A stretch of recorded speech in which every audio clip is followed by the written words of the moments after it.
네, 오늘 말씀을 보시면 어떤 한 사람이 나오는데요. 그분의 심경을 제가 넘겨 짚어서 생각해 보면 되게 뭔가 복잡 미묘한 마음의 갈등과 고민을 했을 한 사람을 소개하고 있습니다. 그분이 실제로 그랬다는 게 아니고요. 제가 그분을 생각하고 이렇게 떠올려 보게 되면 그분의 마음이 참 어려웠겠다, 힘드셨겠다 그런 생각이 듭니다. 그분의 성함은 빌립입니다. 우리는 빌립이 누구인지 너무 잘 알고 있습니다. 사도행전 6장을 보시게 되면요, 초대교회 예루살렘 교회가 이제 제도화되고 구체적으로 정착되게 되면서 여러 가지 교회 현안들과 문제들을 해결하고 질서를 잡기 위해서 사도들이 복음 사역에 전념하도록 사도들을 돕는 7분을 교회가 선정을 하게 됩니다. 우리가 흔히 7분의 집사님으로 통칭되는 분들을 선정하게 됩니다. 스데반, 빌립, 브로고로, 니가노로, 디몬, 바메나, 니골라라고 하는 7분을 교회가 선정하게 되는데 거기 두 번째 속한 분이 바로 빌립이십니다.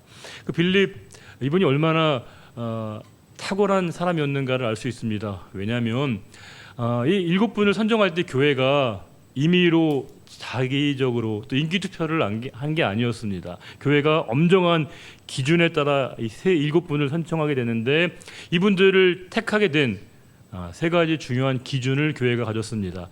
첫 번째 기준은 뭐냐면 성령 충만해야 한다는 것이었습니다. 즉 이분들은 성령이 충만한 분이어야 한다라고 하는 제1의 기준을 가졌고요. 두 번째 기준이 뭐였냐면 지혜가 충만한 사람이었습니다. 세 번째는 칭찬받는 사람. 이 세 가지 기준에 부합한 분들 중에서 7분을 택한 겁니다. 자, 그러면 가장 먼저 중요한 기준이 뭐라고요? 성령 충만했다는 겁니다. 그러면 이 빌립 전도자 빌립은 누가 보기에도 모든 사람이 보기에 그분은 성령 충만한 사람이었다는 것을 인정하는 공적 인정을 받은 사람이 바로 이 빌립이었습니다. 그런데 예루살렘 교회가 큰 박해를 만나게 됩니다. 엄청난 시련을 만나게 됩니다. 그래서 불가피하게 교회가 사방으로 흩어지고 깨지게 됩니다. 이것은 사도행전 1장 8절 말씀이 8장 1절에 구체화된 내용이라고 할 수 있는데요. 사방으로 막 흩어지는 과정 속에서 빌립은 어디를 갔냐면 사마리아로 파견되게 되었습니다. 사마리아 가고 싶은 곳이죠. 손 들고 가고 싶은 곳 맞습니까? 아니에요. 사마리아는 안 가고 싶은 겁니다. 굳이 가야 될 이유가 없는 겁니다. 그럼 내가 나를 반겨주는 사람들을 만나는 것도 쉽지 않고 피곤한 일인데 나에 대해서 거부감을 갖고 있고 척을 지고 있는 사람들에게 가서 복음을 전하고 사역한다? 엄청나게 어려운 겁니다. 꺼려지는 일입니다. 그런데 그 공적 교회 위임을 받은 빌립은 사마리아로 가게 됩니다. 엄청나게 노력했겠죠. 모든 열과 성을 쏟았을 겁니다. 그런데 8장 보시게 되면 그가 가는 그곳에서 놀라운 일이 벌어지게 됩니다. 사람들이 돌아오고 깨지고 변화되고 교회가 새로워지게 되고요. 수많은 사람들이 하나님께로 돌아오게 됩니다. 그래서 사도행전 8장은 뭐라고 얘기하고 있냐면 그 큰 성에 기쁨이 임했다. 큰 기쁨이 임했다라고 되어 있습니다. 누구 때문에요? 빌립 때문에. 빌립 사역자 전도자 빌립 때문에 이 사마리아 성이 완벽하게 뒤집어진 겁니다. 한 사람 때문에 그럴 수 있었다는 거예요. 한 사람의 놀라운 헌신과 그 영적 역량 때문에 그 지역이 완벽하게 변화되게 된 겁니다. 자, 그러면 그가 그 사마리아 지역에서 교회에서 인정받는 사역자였다는 것은 불문가지입니다. 그가 완벽하게 거기 있는 그 사람은요, 빌립은 인정받고 거기서 모든 사람들에게 존경과 신망을 받는 사람이었습니다.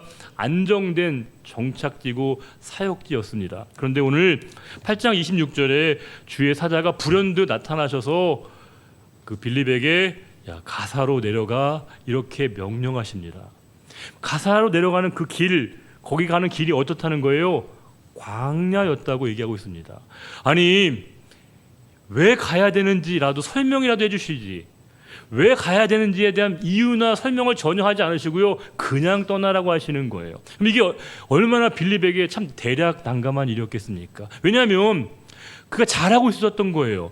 못하니까 밀려가고 딴 데 가서 사역해. 여기 네가 안 맞는 것 같아. 딴 데 가. 이런 게 아니었습니다. 너무 잘하고 있었거든요. 능력과 실력을 인정받는 그 빌립이었는데 불현듯 이해할 수 없는 요구와 요청을 빌립이 받게 된다는 거예요? 그냥 가사로 내려가. 설명도 안 하시고 내려간다는 거예요.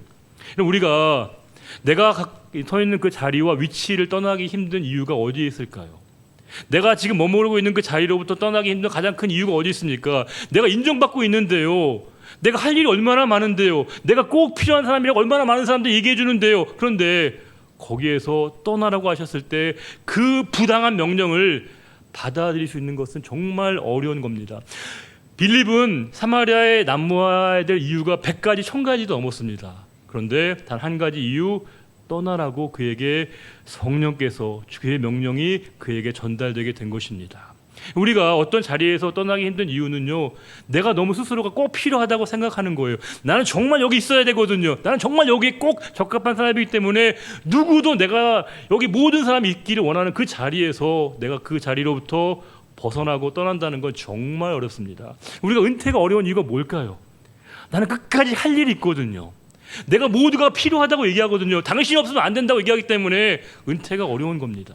우리가 죽음을 맞이하는 성도의 태도가 어려운 게 어디 있습니까? 우리가 성도가 죽음의 문제를 대할 때 우리에게 분명한 고백이 필요한 이유가 어디 있습니까? 우리가 죽음을 대할 때 지나치게 그것을 두려워하거나 기피하거나 회피하지 말아야 될 이유가 어디 있습니까? 죽음은 성도에게 하나님의 부르심입니다. 이 땅의 모든 수고를 마쳤기에 주님께서 우리에게 주시는 부르심이기에 우리는 그 날을 빨리 오도록 기도할 필요는 없겠지만, 주님이 우리를 부르시면 언젠가 그것을 떠날 준비를 해야 되는 것, 모든 성도가 갖춰야 될 자세라고 할 수 있습니다. 지금 빌립은 사마리아에서 너무 잘하고 있는데 그냥 가사로 내려가라고, 게다가 그 길도 좋은 길도 아니었습니다. 광야로 가라고 성령께서 그에게 주의 말씀을 담아 주신 것이었습니다. 이유를 설명이라도 하면 좋겠는데 그냥 떠나고 있습니다. 떠나라고 말씀하십니다. 우리가 빌립을 어떤 분이라고 얘기했죠? 성령 충만한 분이라고 성경이 말씀하고 있습니다. 우리가 알고 있는 성령 충만은 어떤 거예요? 뜨거워야죠.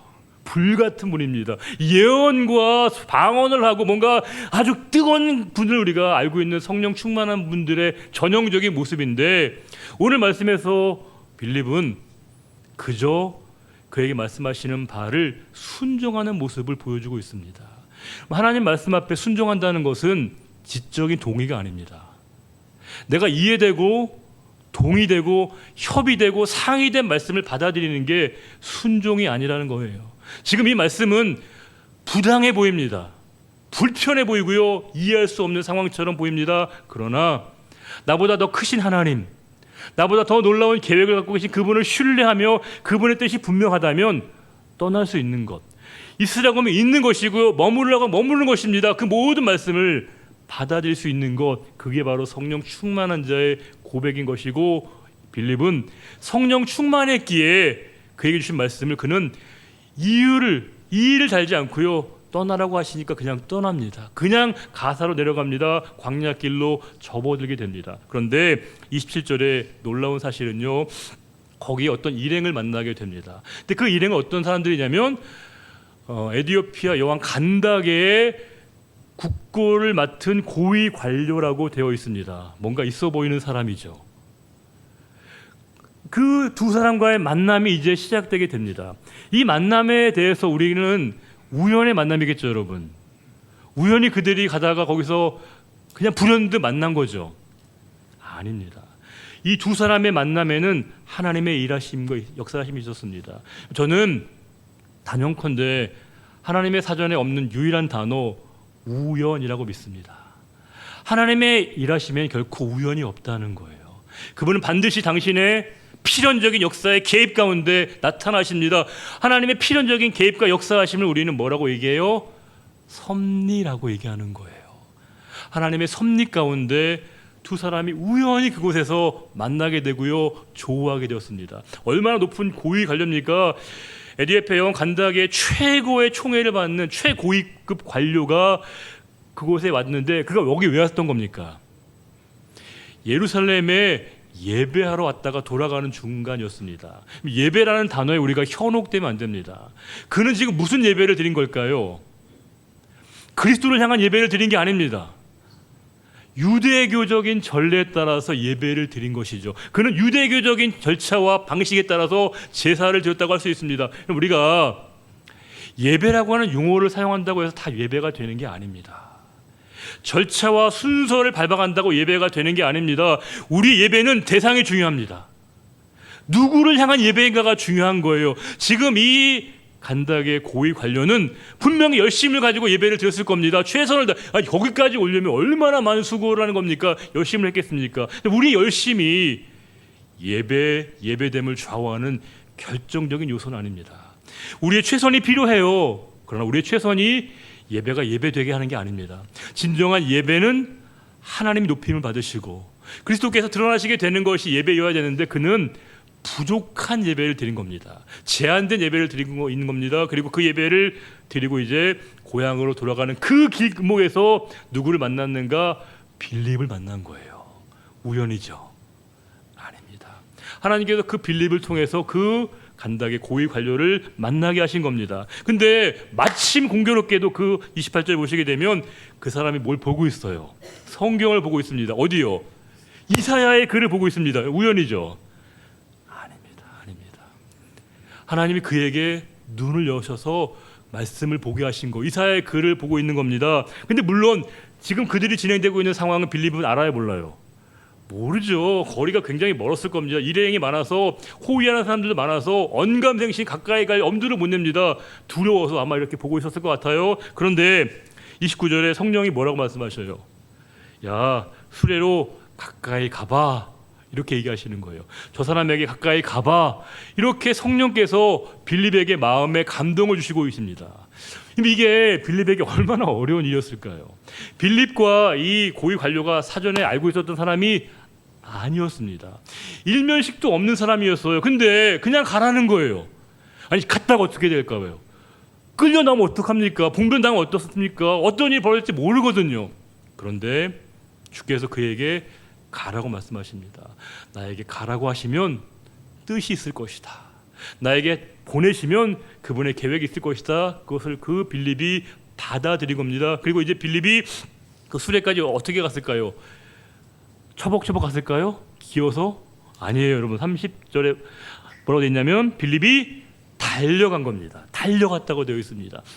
의지적으로 적극적으로 나에게 명하셨기에 부르셨기에 보내셨기에 주저하지 않고 달려간 거예요. 그 수레까지 달려간 거예요.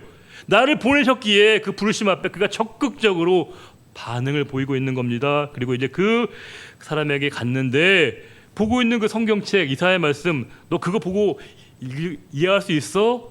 무슨 말인지 알기는 알아? 이렇게 물어본 겁니다. 그때 그 고위 관료가 31절에 뭐라고 얘기하냐면 지도해 주는 사람이 없으니 어찌 깨달을 수 있겠느냐 하고 빌립을 청하여 수레에 올라서 말씀을 같이 보게 합니다. 그리고 그가 어떤 말씀을 보았냐면 메시아 순환장 말씀을 딱 보고 있었던 거예요. 공교롭게도 기가 막히게도 그 말씀을 그 고위 관료가 읽고 있었습니다. 우연이죠?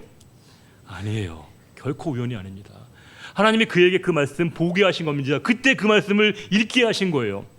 그러나 중요한 건 그 말씀을 보았지만 영적 까막눈이에요. 말씀을 봤지만 무슨 말씀인지 모르는 거예요. 읽었지만 이해가 되지 않습니다. 우리가 성경을 100번 읽으면 이해가 되는 걸까요? 1000번의 설교를 들으면 말하는 말씀이 다 우리에게 들리는 걸까요? 아니에요. 하나님께서 우리에게 문을 열어주셔야, 성령께서 나의 영안을 열어주셔야 말씀이 보이는 거예요. 들리는 거예요. 깨달아지는 거예요. 우리가 유창한 설교를 한다고 하나님 말씀이 내 영혼에 담겨지는 게 아닙니다.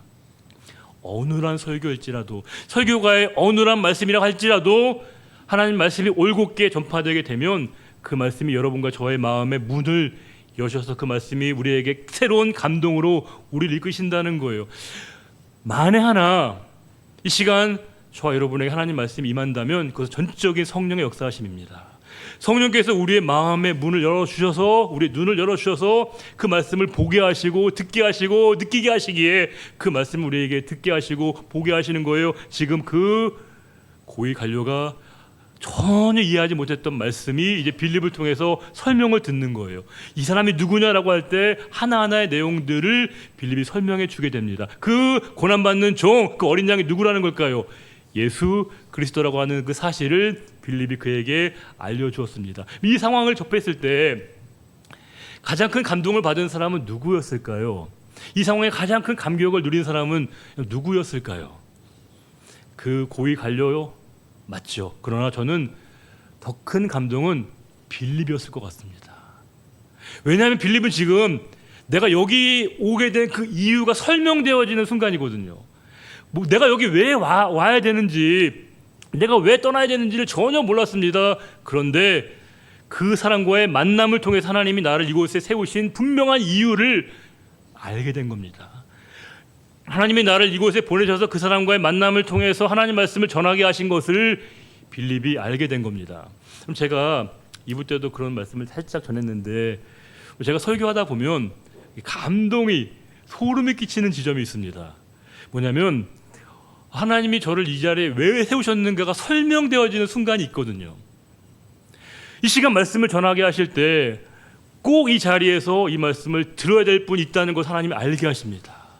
하나님이 그분을 위해서, 그분 때문에, 여러분 때문에 저를 이곳에 세우시고 준비하셨구나라고 하는 것이 깨달아지게 될 때 어떤 단어로 표현할 수 없는 최고의 마음의 감격을 누리게 됩니다. 성도의 가장 큰 감격의 부분은 뭘까요? 하나님의 일하심을 목도하는 것이고요, 더 큰 감격은 참여하는 겁니다.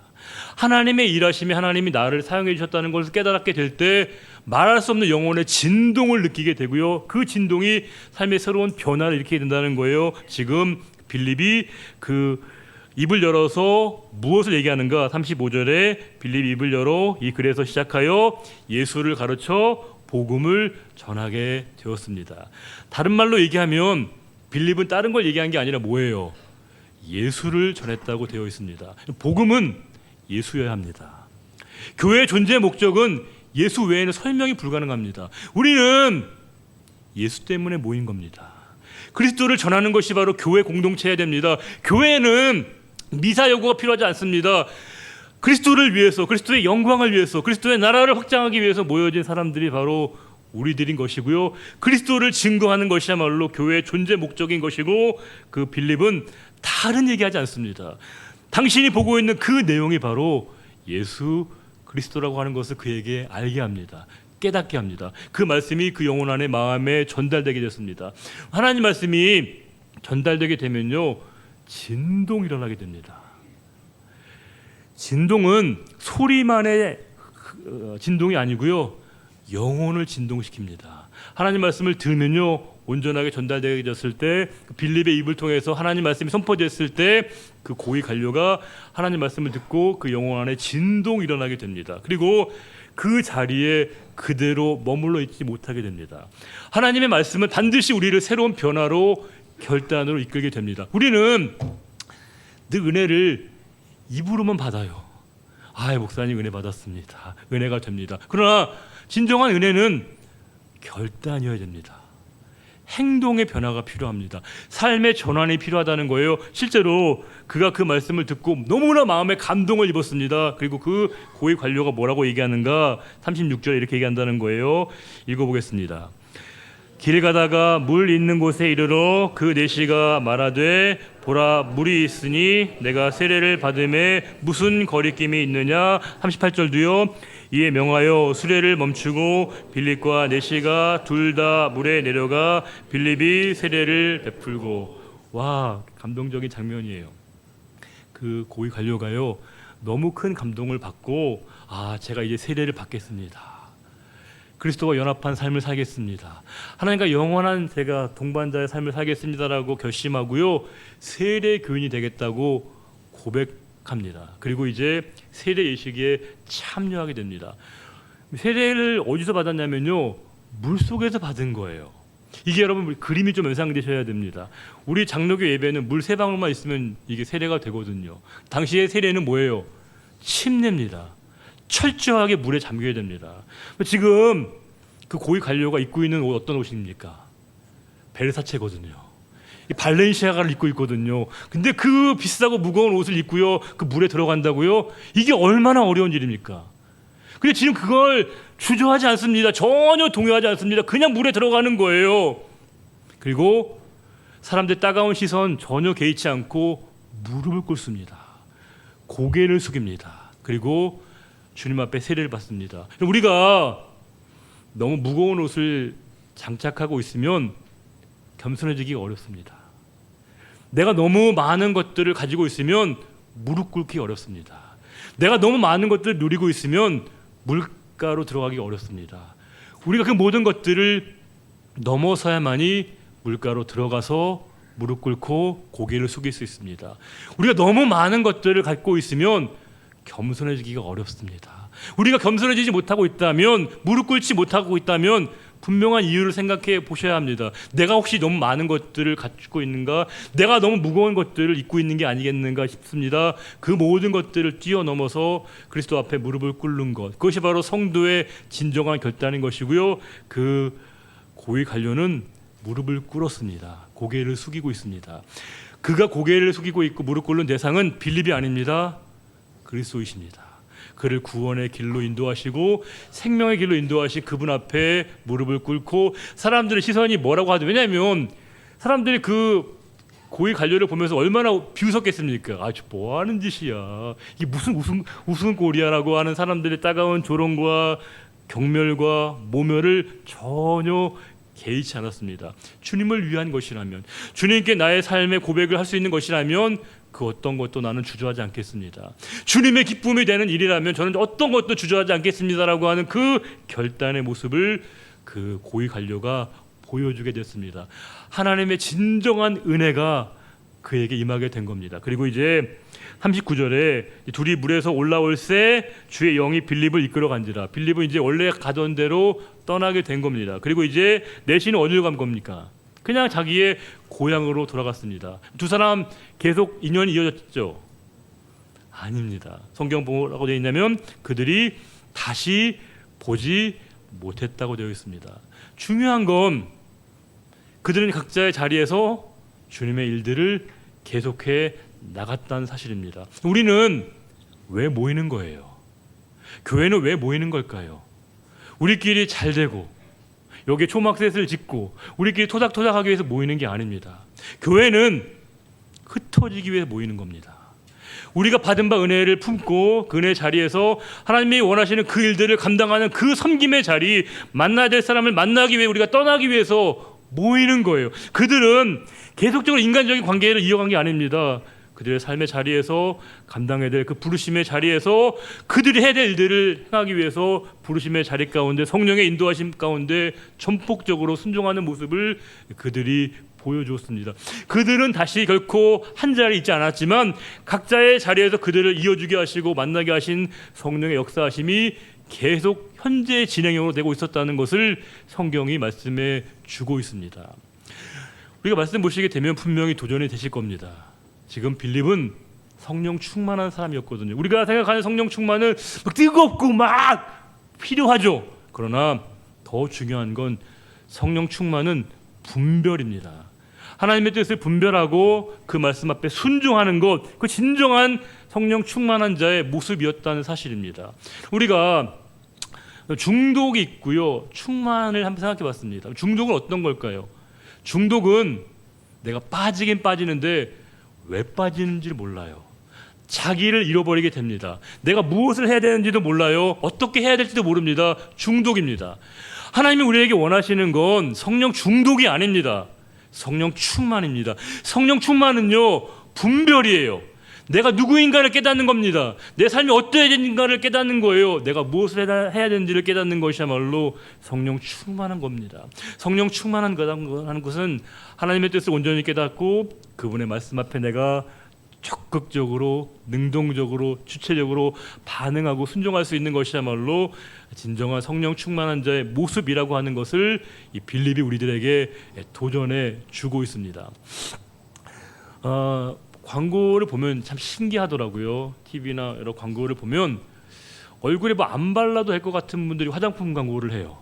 그리고 아무거나 입어야 될 것 같은 분들은 그런 분들이 신사복이나 여성복 광고를 하더라고요. 그런 분들은 뭐 아무거나 발라도 되고 아무거나 입어도 될 것 같은 분들이, 그런 분들이 꼭 더 예뻐 보이고 더 잘나 보이기 위해서 멋진 옷과 어떤 화장을 하는 것을 보게 됩니다. 참 영적인 원리도 참 묘해요. 기도하는 분이요 더 기도해요.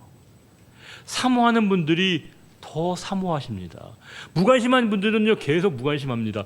영적으로 충만한 분들은 계속 충만한데 영적으로 빈곤한 분들은 계속 빈곤해진다는 거예요. 영적인 원리에서도 선순환과 악순환이 나타나고 있습니다.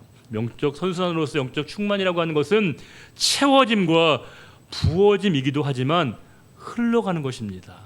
나누어지는 것입니다. 나에게 하나님의 은혜가 충만하게 부어지게 되고 내가 성령 충만한 사람이 되었다고 한다면 주께서 우리에게 깨닫게 하시는 바를 깨닫고 그 말씀 앞에 반응하는 것, 행하는 것, 순종하는 것이야말로 이 빌립을 통해서 오늘 우리들에게 주시는 하나님의 말씀이라고 하는 겁니다.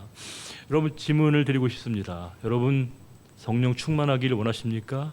성령 충만하십니까? 그렇다면 우리에게 말씀하시는 바를 깨닫고 온전하게 그 말씀 앞에 행하는 자의 모습으로 순종하게 될 때 진정한 성령 충만한 자의 모습으로 우리가 나아갈 수 있습니다. 진정한 성령 충만한 자로서 하나님 말씀 앞에 온전하게 반응하며 순종할 수 있는 저 여러분 모두가 되시기를 우리 주의 이름으로 축원합니다. 기도하겠습니다. 하나님 아버지, 감사합니다. 우리를 성령 충만한 사람 되게 하셔서 감사합니다. 말씀 충만한 사람 되게 하셔서, 기도에 충만한 사람 되게 하셔서 감사합니다. 이 은혜가 우리 안에 머물지 않기를 원합니다. 흘러가기를 원합니다. 우리가 만나야 될 사람들을 만나고 섬겨야 될 사람들을 섬기며 행해야 되는 것들을 행할 수 있는 그 진정한 용기를 갖게 되기를 원합니다. 주님, 저희들과 늘 함께하여 주옵소서. 저의 영혼이 메마르지 않기를 원합니다. 저의 영혼이 충만한 은혜로 채워져서 하나님이 기뻐하시는 그 삶을 향하여 도전하며 실천하며 순종할 수 있는 우리 모두가 되기를 간절히 바라며 한 주간의 모든 삶의 자리 가운데 진정한 영적 예배를 드릴 수 있는 우리 모두가 되기를 바라오며 언제나 우리와 함께 하시고 끝까지 우리와 함께 하시는 우리 주님 예수 그리스도의 이름으로 감사하며 기도 올려드립니다. 아멘.